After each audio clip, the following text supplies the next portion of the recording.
के वीडियो में हम बात करेंगे एक बहुत कॉमन दवा या मेडिसिन के बारे में जो कि हमें हर घर में मिल जाती है।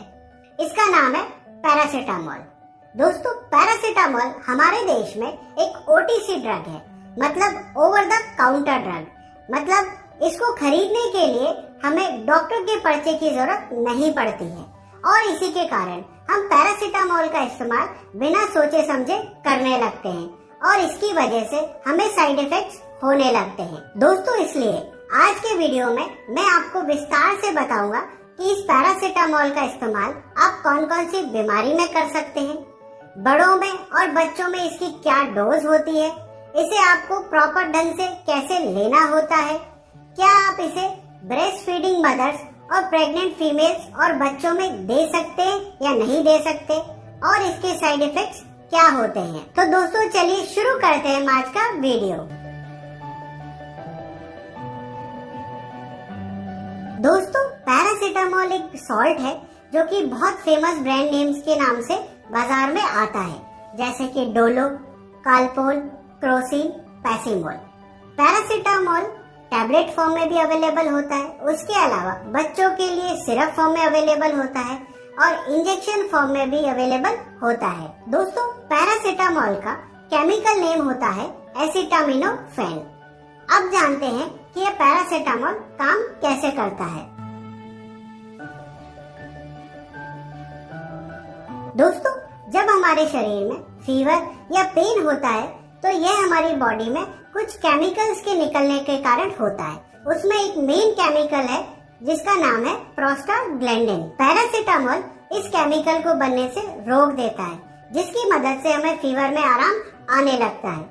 उसके अलावा इस प्रोस्टाग्लैंडिन के कारण शरीर के अन्य भागों से होने वाले दर्द के सिग्नल्स ब्रेन तक पहुंचते हैं। जैसे ही पैरासीटामोल इस प्रोस्टाग्लैंडिन नाम के केमिकल को बनने से रोकता है तो पेन के जो सारे सिग्नल्स हैं वो ब्रेन तक पहुंचने से रुक जाते हैं और हमें दर्द में आराम मिलने लगता है। इसलिए पैरासीटामोल एक बहुत ही अच्छा पेन किलर और फीवर कम करने वाली दवाई के रूप में काम करती है। इसके अलावा कई सारे अंगों के दर्द हैं जिनमें पैरासीटामोल बहुत ज्यादा असरदारक होती है, जैसे कि सर दर्द में, कान के दर्द में, कमर के दर्द में, मांसपेशियों के दर्द में, महिलाओं में माहवारी के दर्द में।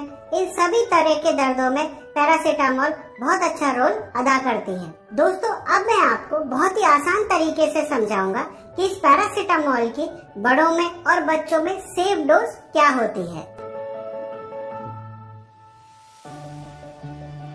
बड़ों में दर्द या फीवर होने पे आप पैरासीटामोल की एक 500 mg की टैबलेट ले सकते हैं और आराम न आने पर हर 4 से 6 घंटे में इसे रिपीट कर सकते हैं।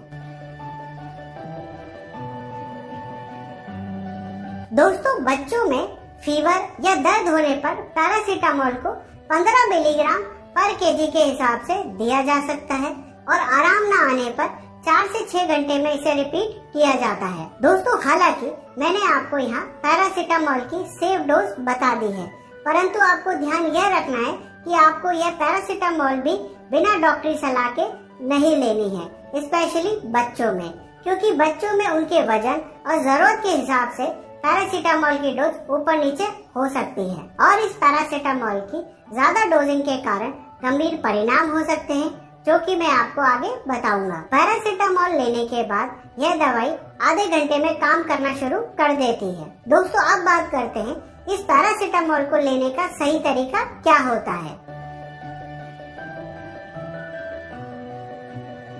दोस्तों, अगर आप पैरासीटामोल की टैबलेट ले रहे हैं तो आपको इसे चबाना नहीं है, क्रश नहीं करना है और डायरेक्ट निगलना है पानी के साथ।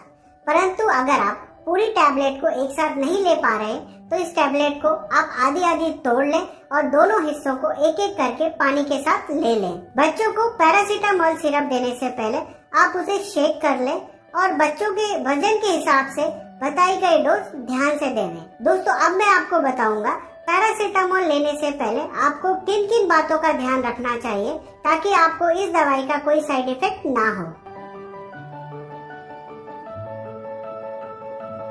दोस्तों, अगर आप पैरासीटामोल ले रहे हैं और इस दौरान अल्कोहल भी लेते हैं तो आपके लिवर डैमेज की संभावना बढ़ जाती है। इसलिए जब आप पैरासीटामोल लें, अल्कोहल को लेना बंद कर दें। प्रेग्नेंट फीमेल्स और ब्रेस्ट फीडिंग मदर्स में हालांकि पैरासीटामोल लेना बहुत सेफ है, परंतु यह भी बिना डॉक्टरी सलाह के नहीं लेनी चाहिए। अगर आपको लिवर या किडनी की कोई बीमारी है तो पैरासीटामोल लेने से पहले हमेशा अपने डॉक्टर से बात करें। कोशिश करें पैरासीटामोल हमेशा कुछ खा कर लें, खाली पेट ना लें। अगर आपको कंटिन्यूस 3 दिन पैरासीटामोल लेने पर फीवर बना रहता है या 7 दिन कंटिन्यूस लेने पर दर्द में आराम नहीं आता है तो तुरंत अपने डॉक्टर को दिखाएं। पैरासीटामोल की टैबलेट और सिरप को घर में हीट और मॉइस्चर से दूर रखें। रूम टेम्परेचर पर किसी सूखी जगह पर रख सकते हैं और इसे बच्चों और पेट से दूर रखें। दोस्तों, अगर आप पैरासीटामोल की डोज भूल गए हैं तो आपको दिन में जब भी याद आए आप डोज ले सकते हैं, परंतु अगर आपको याद तब आए जब आपकी नेक्स्ट डोज का टाइम हो रहा हो तो आप उस डोज को मिस कर दें।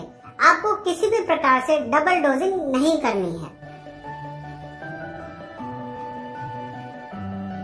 दोस्तों, अगर आपको पैरासीटामोल लेने के बाद वॉमिटिंग हो गई है तो अगर वॉमिटिंग 30 मिनट के भीतर हुई है तो आपको वो डोज रिपीट करनी है, परंतु अगर वॉमिटिंग 30 मिनट के बाद हुई है तो आपको डोज रिपीट करने की जरूरत नहीं है। आपकी दवाई पेट से एब्जॉर्ब हो चुकी है। दोस्तों, अब बात करते हैं पैरासीटामोल के क्या क्या साइड इफेक्ट्स हो सकते हैं।